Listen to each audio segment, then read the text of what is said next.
Students, welcome to SI science academy. आज हम एक अहम टॉपिक और एक यूनिसेल्युलर ऑर्गेनिज्म पे डिस्कस करेंगे। वो कौन सा ऑर्गेनिज्म है तो आइए देखते हैं। तो अमीबा, आज अमीबा एक यूनिसेल्युलर ऑर्गेनिज्म जिस पे आज हम डिस्कस करेंगे। तो आइए चलते हैं टॉपिक्स की तरफ। तो अमीबा जो है एक यूनिसेल्युलर ऑर्गेनिज्म है। अमीबा एक यूनिसेल्युलर ऑर्गेनिजम्स है। तो स्टूडेंट, यूनिसेल्युलर ऑर्गेनिजम्स क्या होते हैं? वो ऑर्गेनिजम्स जिनकी बॉडी एक सेल पे मुश्तमिल हो, उन ऑर्गेनिजम्स को हम यूनिसेल्युलर ऑर्गेनिजम्स कहते हैं। उनमें अमीबा है, बैक्टीरिया है, फंजाई है, एल्गी है, पेरामीशियम है। तो ये सारे ज़्यादातर यूनिसेल्युलर ऑर्गेनिजम्स हैं और इनके बॉडी जो है वो वन सेल पर मुश्तमिल होती है। लेकिन आज जो हमारा टॉपिक है वो मोस्ट जो है वो अमीबा पर है। तो आए चलते हैं मज़ीद पॉइंट्स।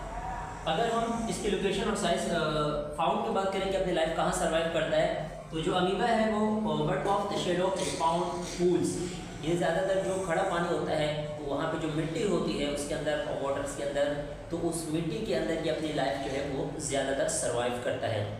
अब अगर हम साइज़ की बात करें कि अमीबा का ऑलमोस्ट जो साइज़ है वो क्या होता है, तो अमीबा का जो ऑलमोस्ट साइज़ है बॉडी का वो तकरीबन 0.25 मिलीमीटर होता है। अब नेक्स्ट पॉइंट्स को अगर हम देखें तो शेप की अगर हम बात करें तो जो अमीबा की शेप है वो इरेगुलर है, यानी इसकी कोई मखसूस शेप नहीं है, बल्कि इसकी शेप जो है वो चेंज हो सकती है। इसकी शेप इस तरीके से भी हो सकती है, इस तरीके से भी हो सकती है और मुख्तलिफ डिफरेंट शेप की हो सकती है। क्योंकि इसकी जो शेप है वो रेगुलर शेप नहीं है बल्कि इरेगुलर शेप है। ये सिचुएशन के हिसाब से अपनी जो शेप है बॉडी का वो चेंज कर देती है अमीबा। फिर अगर इसके मोमेंट्स की बात करें तो ये इसके जो ये लास्ट जो पॉइंट्स हैं ये वाले, इसके ज़रिए ये मूव करता है। इसको हम सूडोफोडिया कहते हैं। तो इसकी जो मोमेंट है वो सूडोफोडिया, ये वाला पोर्शन है, इससे ये अपने आप को आगे की तरफ मूव करता है। तो जो इसकी मोमेंट है वो सूडोफोडिया के जरिए होती है। अगर हम सेल ऑर्गेनिज्म की बात करें, यानी अमीबा एक यूनिसेल्युलर है, इसकी बॉडी वन सेल पे मुश्तमिल है। तो इसके अंदर कौन कौन से ऑर्गेनिज्म पाए जाते हैं? तो माइटोकॉन्ड्रिया है, फूड वैक्यूल है, साइटोप्लाज्म है और भी एक्सेट्रा वगैरह ऑर्गेनिज्म इस सेल के अंदर मौजूद होते हैं। अब हम एक नज़र अमीबा के डायग्राम को देख लेते हैं। तो अमीबा की ये जो बाहर वाली लेयर होती है ये वाली, इसको हम सेल मेम्ब्रेन कहते हैं। सेल मेम्ब्रेन, ये जो बाहर वाली वॉल है इसको हम सेल मेम्ब्रेन कहते हैं।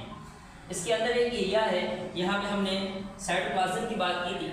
साइटोप्लाज्म इसके टू है, एक को हम कहते हैं एक्टोप्लाज्म, ये बाहर वाला एक्टोप्लाज्म है और ये अंदर वाला एंडोप्लाज्म है। ये वाला एरिया एंडोप्लाज्म है।